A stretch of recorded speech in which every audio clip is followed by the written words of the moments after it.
এটা একটা বিস্ময়কর রেকর্ড। বিস্ময়কর না, শুধু ভুতুড়ে রেকর্ড। ইন্টারন্যাশনাল ফুটবল ইতিহাসে নরওয়ে একমাত্র দেশ যাদেরকে ব্রাজিল কখনো হারাতে পারেনি একাধিক ম্যাচ খেলা দলগুলোর মধ্যে।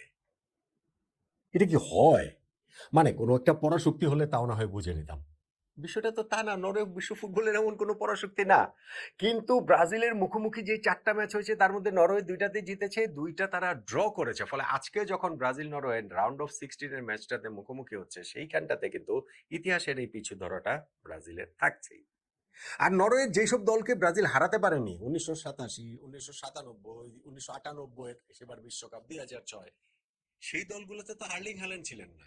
এখনকার দলে আর্লিং হাল্যান্ডের মতো একজন গোল মেশিন রয়েছেন। ফলে ব্রাজিলের চ্যালেঞ্জটা যে আরো কত বড়, বুঝতে পারছেন?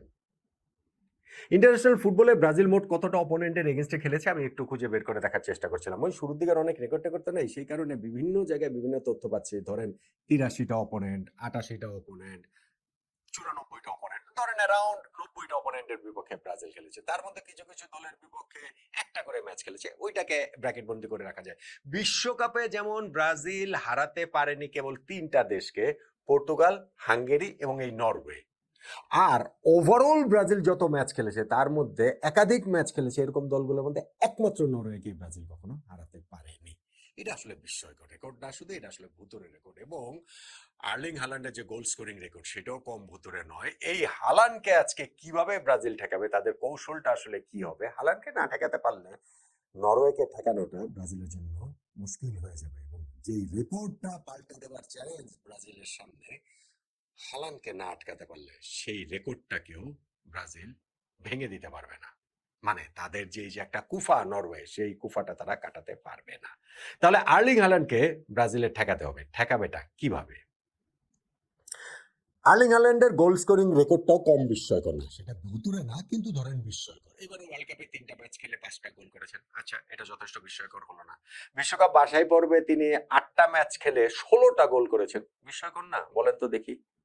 কম্পিটিটিভ ফুটবলে সর্বশেষ ১৩ ম্যাচ ধরেই তিনি টানা গোল করছেন। বিস্ময়কর না? এবং এই ১৩ ম্যাচে তিনি ২৫টা গোল করেছেন। বিস্ময়কর না? ইন্টারন্যাশনাল ফুটবলেই ৬০ ম্যাচে ৫৩টা গোল তার হয়ে গেছে। বিস্ময়কর না?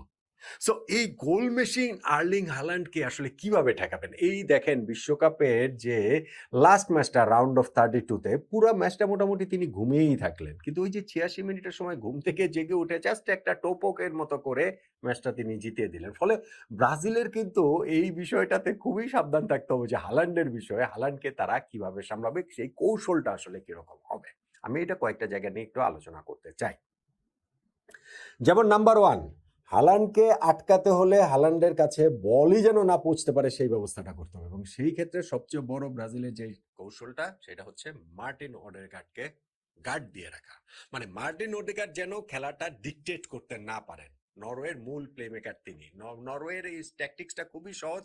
তারা হচ্ছে গিয়ে ওই মানে কম্প্যাক্ট থাকতে চাইবে, তারা ওই মানে মিডল স্পেসটা তারা হচ্ছে গিয়ে দখল করে রাখতে চাইবে এবং বল পেলেই তারা মার্টিন ওডেগার্ডকে বলটা দিয়ে দিতে চাইবে। তারপরে ওডেগার্ড তার মতো কাজ করবেন। তিনি যদি বিটুইন লাইন বলটা যদি পান তাহলে হালান্ডকে ফার্স্ট টাইম পাস বাড়াতে পারেন, অথবা তিনি হচ্ছে গিয়ে ওয়াইড এরিয়াতে বল দিতে পারেন, সেইখান থেকে হালান্ডের কাছে আসবে, অথবা তিনি বল হোল্ডও করতে পারেন যেন এটাকে অন্যরা এসে জয়েন করে।